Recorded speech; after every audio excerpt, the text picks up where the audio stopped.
She was on top of the world in more ways than one.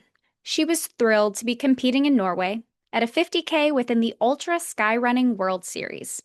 She felt great, and this type of rocky, technical terrain was where she thrived.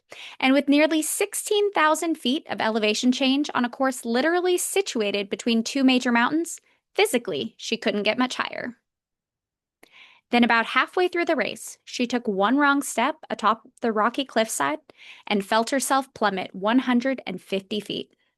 She survived with 14 broken bones and was airlifted to the hospital. She was then advised by doctors that she would never run again. And with that news, it was her morale that plummeted.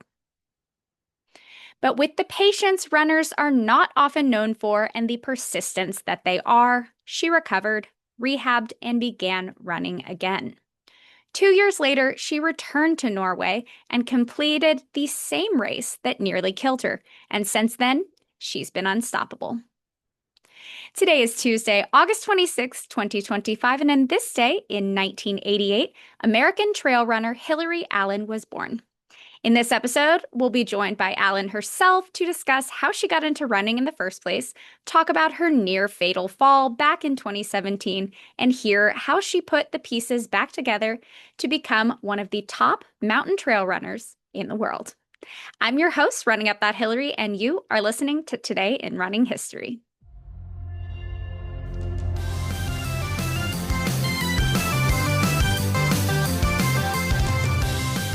It is once again Tat Tuesday, which means that this episode is brought to you by my race tats. These are the temporary tattoos that I love to wear for just about every race that I run. And that definitely includes destination races. Anytime I travel for a race, I make sure I have every single component of my race day outfit, from my socks to my hat and everything in between. And my race tats has become such a huge part of my race kit that it is literally on my packing list right next to shoes. If you've ever run a long race, you may have gotten to the point where your body is fighting against you and the only thing keeping you going is your mind. At Grandma's Marathon back in June, I was in that exact position for the last 8 or so miles as the sun was fully out and temperatures neared 90. At that point, I was literally repeating in my head, keep moving forward, over and over and over.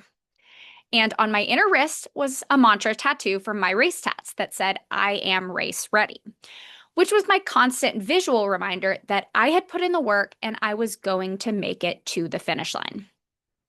The mental part of running a marathon is so important, but it is not always going to come easy. And so it is great to have some positivity literally printed on your skin during a race. So check out my race tats, and as always, listeners of Today in Running History can save 20% by using my code Hillary at checkout or using the link that I will put in the episode description. Now let's talk about Hillary Allen. She was born exactly 37 years ago today to two parents with incredible taste in baby names. And as for the rest of her story, I think we should hear it straight from her. All right. Hi, Hillary. Thank you for joining. Hi, Hillary. Also, we were I joking know. about this before we hit record. That we spell it the correct way It is too. the So. correct way. Yeah, because, hill is a word in itself. So if you're going to build onto that, you can't just drop an L. And it's so funny. It reminds me of, have you seen the Barbie movie? Oh yeah. And they're all, hi, Barbie. And nobody has any variations. So that's what it reminds me of. Oh gosh. So thank you so much for joining today in running history. Yeah. Now, let's talk a little bit about your background. How did you get started in running and specifically in trail running? Yeah, this is a great question. I think it varies for a lot of people, but I am not someone who ran in college. I grew up in kind of a running family, more of just an active family. My father and my sister were very serious runners, and I was just kind of like, doing the fun 5K turkey trots for fun. My sister was 2 years older, so in the off year that we were in the same age group category, I'd try my best to get second to her. But it actually wasn't until grad school that I started to run more seriously. I was in a PhD program for neuroscience and physiology, and I needed, Wow. yeah, I needed some like me time. And I think It's funny. I think exercise for me has always been this kind of release.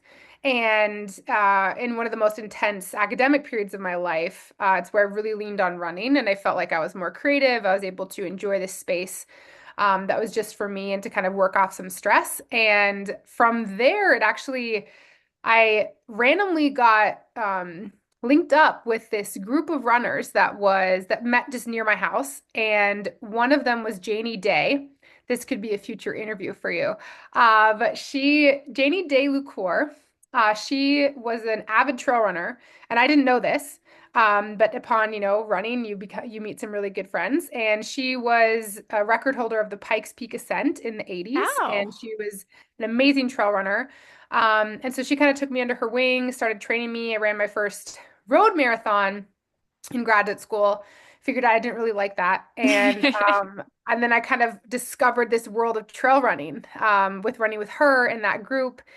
And after I ran my first marathon, I thought, okay, it was kind of boring, and I'm not that tired, so maybe I should try this like trail and ultra running because, yeah, I had kind of a knack for the uphills.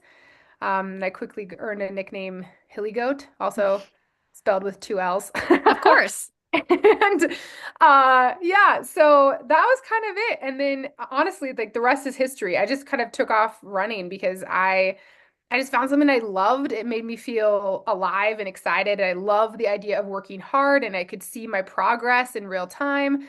I really had no motivation to be pro. Like I had no idea. I mean, because I had literally just discovered trail running, and I was kind of, like I said, I was not a runner in college. I actually played tennis. And so, yeah, it kind of was this perfect combination of not having enough time in grad school to play tennis, leaning on more running and getting involved in that community, and then finding trail running and then just using it as a means of exploration. And then I started racing and had some success, and then kind of the rest is history. Yeah. Yeah, it sounds like it. Sounds like I feel like a lot of people have the part where, they just start running for fun, but then you have the added aspect that you are really good at it. So, what did that journey look like going pro?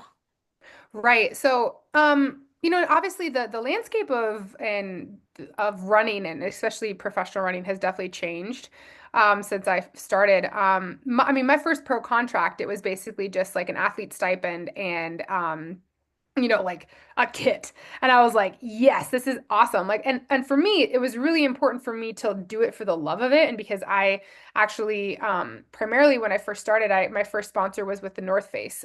Because my first designated season, I ended up winning the US Skyrunning Series. And that was in 2014. And then I was, talking to different brands, and then basically got offered a few sponsorship offers, and I decided to sign with the North Face. But then the whole thing with me, I mean, it did happen very quickly, but it just felt like it worked well. Like I felt like I was a mountain athlete working with like a mountain brand. They were supporting me in doing primarily races in Europe because that's like where the majority of my career of racing has been. Um, and it did happen very quickly, but of course I very much thought about it as like, okay, I'm going to take it 1 year at a time. I had that first year contract, and then first I had to establish if I liked it, if I, could actually recreate the success I had when I wasn't under contract.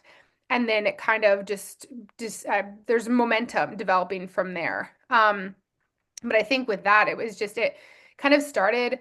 I honestly got introduced to the North Face with people that I knew in the community that were also on the team. So they kind of had like recognized my talent and, work ethic. And then I think there's a lot that goes to with being a part of a brand, is it's not just about the results. Certainly that's important, but it's about vibing with the team, with the manager, with just the brand as a whole. And that really was kind of my story and why it just kind of it clicked from there. Yeah. And how did you get involved with Brooks? Yeah, so I mean, this is like, oh gosh, this covers like a lot of history too. And we can, all like, touch on some things that you can kind of circle back to. But Sure. yeah, so actually pretty close into my running career, like pretty soon into my running career. I had a pretty catastrophic injury. It was only 3 years into, signing my first pro contract that I had a significant injury in fall in 2017 in Norway when I was competing for the World Skyrunning Series championship. And it was one of my goals that because I'd won the U.S. Skyrunning championship, I wanted to win the World Skyrunning championship. And I climbed the rankings and I had done, was ranked third, second, and then this year that in 2017 I was ranked first, and then literally things came crashing down. And so so I mentioned this because it was a significant injury, and I had a really hard time getting back into running. And primarily this was because like the footwear, the shoes actually didn't work. And back in the day when I was first signed with the North Face, it was not a part of our contract that we actually had to wear North Face shoes because they did not make them. So it was North Face apparel, but I could wear whatever shoes I wanted. Okay. And one of my Speedgo is an iconic race in the United States, Hmm. and it's in Utah. It's incredibly hard, technical, like lots of elevation gain, exactly my jam. I remember one year when I was running for North Face, I set a course record and I won that race. And I was wearing a pair of Brooks Pure Grits. And I totally like blew out the sides, annihilated them, but they were perfect for the race. And so I had remembered this. I was like, okay, what are shoes that I could run in that actually like fit my foot and they were comfortable. And so when I was after this injury in 2017, when I was learning to rerun again, I actually went back to Brooks. And it wasn't until later in the years, a few years later, and I was still contract with the North Face, that it became a conflict of interest. But ultimately, what ended up happening is, yeah, the shoes and the footwear. It was like actually the first pair of shoes I ran my first road marathon in were a pair of Brooks. I Really? had some early success, in my skyrunning career, even though I was sponsored by another brand in Brooks. And then ultimately, throughout all my injuries and that recovery, I came back to Brooks just through footwear and this very, I think, genuine love and respect for the brand. And then Brian Bark, who works over there on the shoes, he's an incredible athlete and runner. And he was just giving me shoes and then I was like literally spray painting them black because they were the only shoes I could run in. So that's what led me back to Brooks. Oh, I love that. So that's definitely something I want to ask you about as well. Let's talk about that injury. So you were in Mhm. Norway 2017. Walk us through what that day looked like. At what point in the race did this happen? And all the details that everyone wants to hear about. Yeah, so you know, I think I'm a very, I would say, skilled and practiced mountain runner. It's something that I practice a lot. So I'm very comfortable on technical terrain, this like third and fourth class terrain where you're kind of like putting a hand down to stabilize or like two. That's so very like technical terrain where you're moving fast and efficiently, but like not necessarily running. But like I said, I had competed almost exclusively in Europe because I was trying to win the Skyrunning World Series. And I know now that is not as popular. So now it's kind of akin to the Golden Trail Series, except instead of 20Ks or 30Ks, it's 50K races that are like very mountainous and you climb about 4,000 meters in a race. So it's very like mountainous technical. Um, and so on this race in Norway, basically, it was kind of a victory lap. I was already ranked number one in the world, and I just basically had to finish this race in a in a good position, maybe top five, and I could walk away with the championship. But it was about the midpoint of the race, and Norway is notoriously prone for rockfall because it rains a lot. And so we're on this ridge. It's called Hamperrocken Ridge, and it's this iconic, like, not really a knife edge, but you're kind of like picking your way through the rocks and boulders and working up to the high point of the race. And it was before I reached that high point, I remember rounding a corner and seeing a photographer friend of mine. And he's like, okay, get ready. I'll like take your photo once you go on the other side of this rock.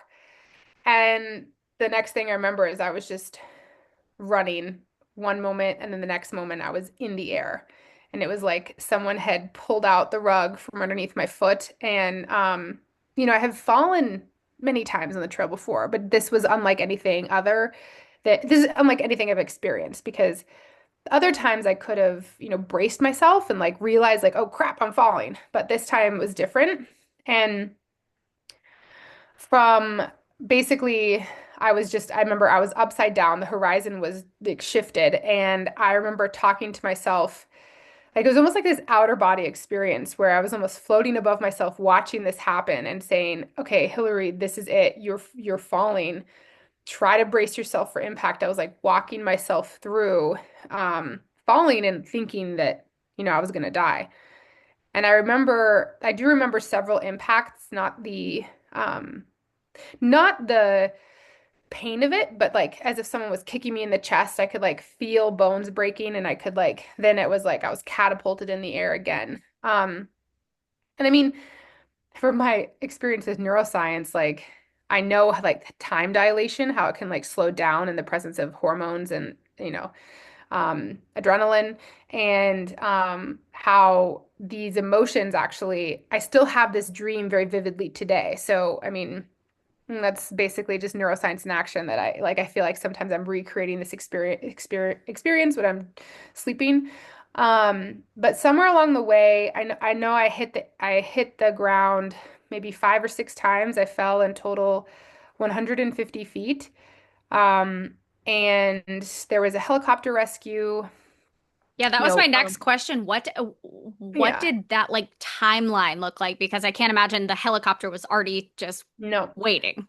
Right. And so this is actually, there was a couple of things that I was very fortunate. So first of all, this race that I did, it was the first time I think in the 5 or 7 years that it had been going on that it was actually a clear day. Because like I said, Norway rains a lot. And most years, in fact, a lot of years, it's been too socked in fog that a helicopter hasn't actually been able to fly in case there was anything that happened.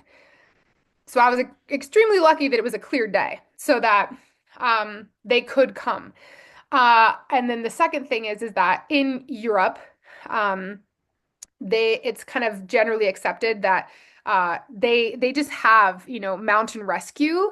It's more common for them that the races hire it. So it's not like private, it's like part of the Oh, actual race good. entity or, the region of where the race is. This is the same for, in France or in Spain.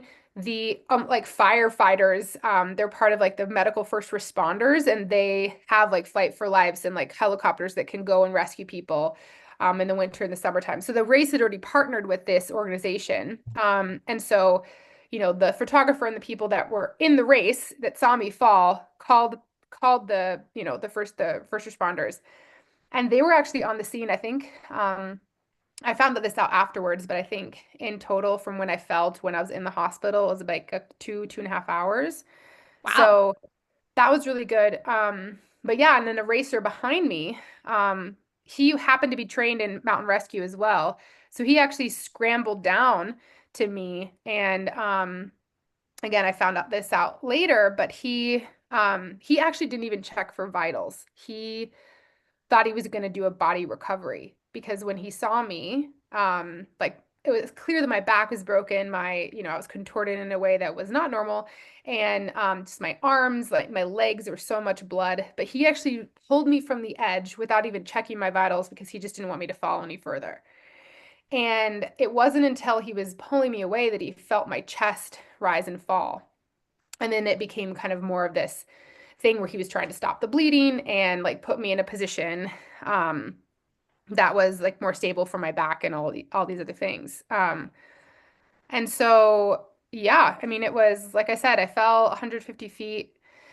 Um, Incredibly lucky to be alive, and in total I broke 14 bones, including my back and both feet, ankle, both arms, 5 ribs. It was yeah, I mean, from that point, it's like it was very humbling because I went from, being the most fit that I'd ever been, taking a chance on myself in this dream of running, and then in one step, everything had changed. And I literally couldn't even get out of my bed, my hospital bed, unassisted. I think the first time I actually had moved from my hospital bed was like 5 days later. I was so out of it. Um, yeah, and it was like the beginning of this massive recovery journey. Wow. And what did that look like? How long were you in Norway? And obviously running was not top of mind at this point. But that initial journey towards recovery, what did that look like? Yeah, I was surprised how quickly I had lost motivation and kind of like this like will to live. I was just, caught in this negative spiral. And I remember it was this nurse who like was kind of like got me up and she's like, okay, we're gonna walk around the hospital now and it's not gonna be like what you're used to, but you need to move because, you need to have some sort of goal to keep you going. And so I was in the hospital in Norway for about 2 weeks. But even though it is a different organization of healthcare, it's still expensive to stay in a hospital for Oh that yeah. long. So, and I really wanted to get home to my like doctors and specialists in Boulder. So, I flew 2 weeks after that fall. I had to fly actually on a private jet. North Face was incredible, and my athlete manager at the time, Maeve Sloan, she was amazing and that they hired a private jet to help get me from the Wow. small little hotel, this little airport in Tromsø, to a bigger airport in Munich, and then from Munich getting back to Denver, because I couldn't walk. I had to have a wheelchair access to get me onto the plane. They had an EMT travel with me because I was also getting like thrombin injections in my abdomen so that I didn't I was at because I was at extreme risk of blood clotting. Yeah. And so, yeah, and then basically I was home for a day, and then the next day I was in the doctor's office. And then 2 days after that, I was in surgery for this serious ligament injury in my foot. And basically because it had already started to heal a little bit, it was like undiagnosed. This doctor, she was a sports surgeon, and she described it as a career-ending injury that I'd be lucky if I could jog recreationally again, but that my professional running was over and that I'd probably never run professionally ever again. Um, How so did you yeah, it was a take lot that to, news? man, I was not happy. I mean, I was like very, very depressed. Yeah. Quite angry, when she said that to me, but it was sobering, I mean, I knew it was a very intense situation, but I think at that moment I didn't understand how incredibly important running was to me, and especially this new career that I was kind of, trying to get the most out of. And in many ways, although I always say this joke, but it's like I wanted to punch her in the face when I heard it because I was like, you don't know me. But I'm glad she did because it made me come face to face with how serious of an injury it was and the work that I needed to put in order to make that decision myself if I could actually rehab and return to running. Yeah. Wow. And obviously you were able to run again. But not right away. What No. what did that look like going from being assisted in walking around to where you are now and all Mhm. the steps in between?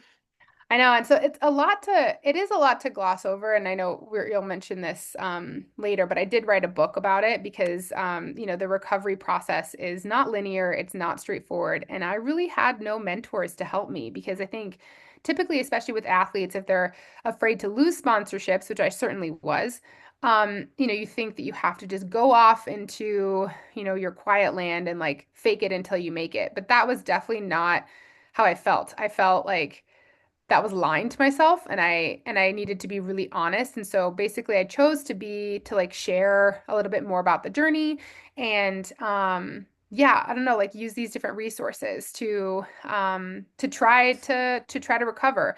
I worked with a sports psychologist because yeah, I worked with the sports psychologist because it's like I think that part was really hard for me. I didn't know if I wanted to return to running because it was scary and it was this thing that I almost, died doing. But I figured basically like when if I decided to return to run, I needed to be really okay with myself mentally.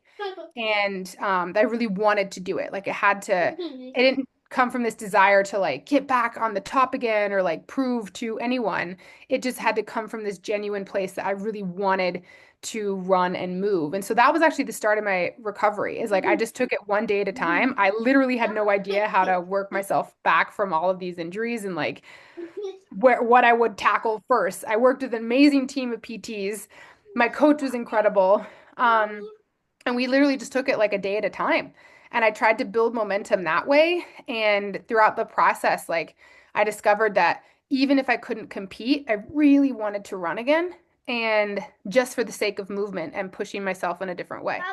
So, um, I mean, ultimately, it took, I actually then ran again. Um, the race at Broken Arrow. The VK actually was my first race back 10 months later after falling off a cliff because I could like run Wow. uphill. Wow. Yeah, and I got second at that race. And like I was And like, how far was that race? that was the actually original the VK course, which was about 5K and just like, you climb about like 3,000 feet. So it was like uphill. And so it's really special to see everything like come full circle. Yeah. And then now, this year, almost 8 years later, I qualify for the world's team at the uphill only race at Broken Yeah. Arrow. So, Ugh. um, yeah, I mean, I know I'm glossing over a lot of the recovery journey, and it seems like it's actually pretty fast that I was able to return to run. But in many ways, like, I mean, I've had lots of other injuries since then because your body has just changed. And Yeah. so in many ways, I still don't feel like I'm back. I'm like a different runner. But overall, it's like when I was injured and like when I'm not actually just running, that's the time I spend the most training, like when I'm in the gym, like doing all the PT work, all this other stuff. So, yeah, it's just kind of like a mindset. So, yeah. Yeah. So you went from no running and you come back and get second place. That must have been a big motivator and kind of a sign of better things to come. Yeah, and I think the biggest thing with that, it was super special just because I think I chose to believe in myself and choose people to surround myself with that were also in my corner and that could believe in me too. And instead of just listening to the doctor's advice and being like, oh, okay, I'm just going to give up. This isn't for me anymore. Like, but really, it meant so much to me that performance, because as I started to return to run again and focus on this stuff, I still had a really long way to go after that first VK race to go back to, 100-mile races, which now I've Sure. raced. But it was that first step of being like, yeah, I actually really love this and I want to I want to do it and in whatever capacity that means. And ultimately, I was able to return back to an elite level and run races that have been longer than I ever thought possible. I've run races like harder, in my opinion, like harder and longer, more technical than I was racing pre-accident. So That's incredible. What has been out of all the races that you have run, pre-accident, post, everything, what would you say is your favorite race that you've ever completed? Oh gosh, that's such a hard question because there's so many races everywhere. I would say like for me, it's not necessarily about the finish or like the podium or the course record, but it's about the experience and about like what I learned about myself in the process. And the one that sticks out to me a lot was the 2019 TDS where I got second. It's a UTMB race. And I had this epic battle with Audrey Tanje, and we only finished 10 minutes apart in this 95-mile race. But the reason why I was so proud of that is because this was in 2019, so 2 years after my accident, and I had literally broken my ankle 6 months prior. And this is like a lingering injury from the fall.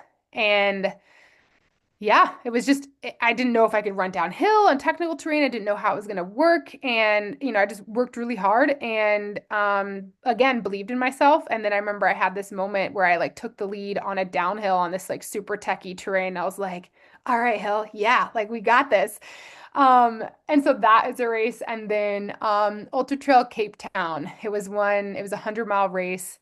I feel like I really nailed it. And, I ended up placing fourth overall and I won and I got the course record. But the reason why it like that race stands out to me is because it was a 100-mile race and like I felt like I nailed it. I had some really like low moments, but I never gave up. I kept on pushing and it was one of the most continuously technical races I've ever run. So I was really proud of that. That's awesome. And tell us about your recent win and the Brook sweep and what's coming up from that. Yeah, so I actually switched things up this year. I needed a break from like super long races, and so I've been racing like some shorter races, which has been super fun. And yeah, so the most recent race basically was at Broken Arrow, where I was actually going to race the Triple Crown, which is like racing all three races. And so the first race is the VK, and actually they cut the VK course in half because of due to high winds.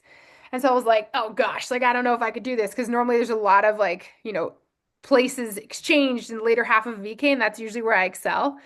But yeah, I guess like it was awesome. I basically just raced with my heart and like didn't put any pressure on myself, and I ended up placing third, and the top four qualify for Worlds, and one, two, and three were Brooks athletes. So that was like the coolest thing ever. That was And so awesome to see. yeah, gave me goosebumps, literally. And so now I've kind of like shifted the rest of my season to like train for some fun, like some uphill races. I have a race this weekend, which this is obviously time stamped, so I'll Yeah. have already raced by the time this Yeah. comes out.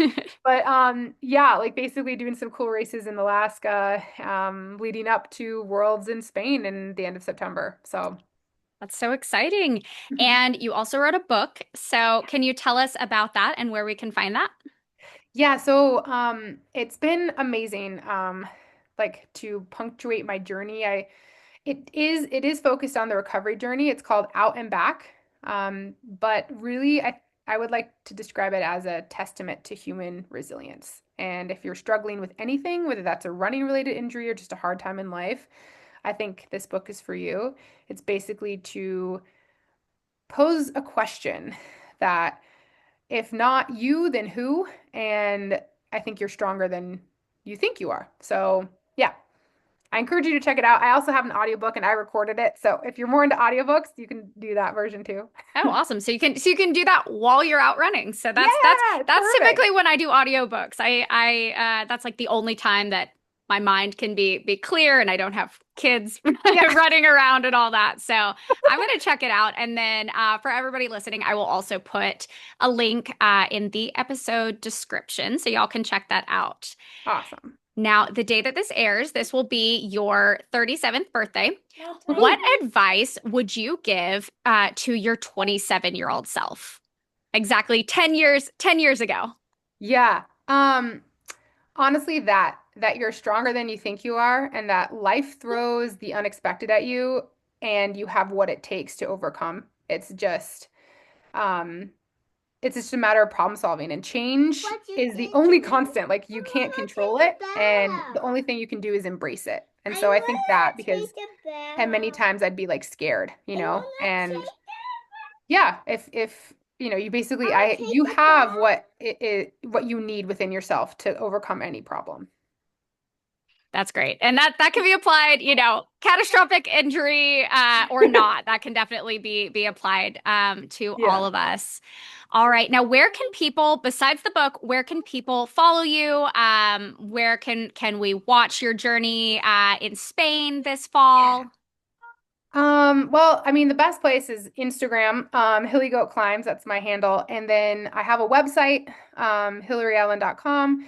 I have a Substack there. Everything is linked there. And yeah, I think it's going to be like live streamed and I'll have all of this stuff kind of linked on my social pages. But yeah, it's going to be so exciting. But my primarily I share a lot through Instagram there. Yeah. Okay. Well, awesome. I cannot wait to see it. I hope you have a fantastic 37th birthday and thank you so much. Wow, what an awesome conversation. And I am so excited to see what Hillary accomplishes at the World Mountain Running Championships uphill race next month. And how cool is it that two of her Brooks teammates, Sydney Peterson and Anna Gibson, made the team too? That is all I have for y'all today. Thank you so much for listening, and thank you to Hillary Allen for coming on the pod.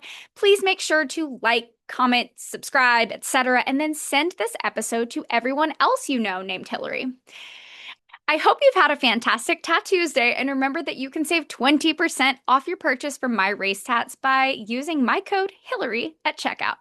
Join me tomorrow for a conversation with the founders of one of the most iconic ultra marathons in the United States. I'm your host, Running Up That Hillary, and this has been Today in Running History.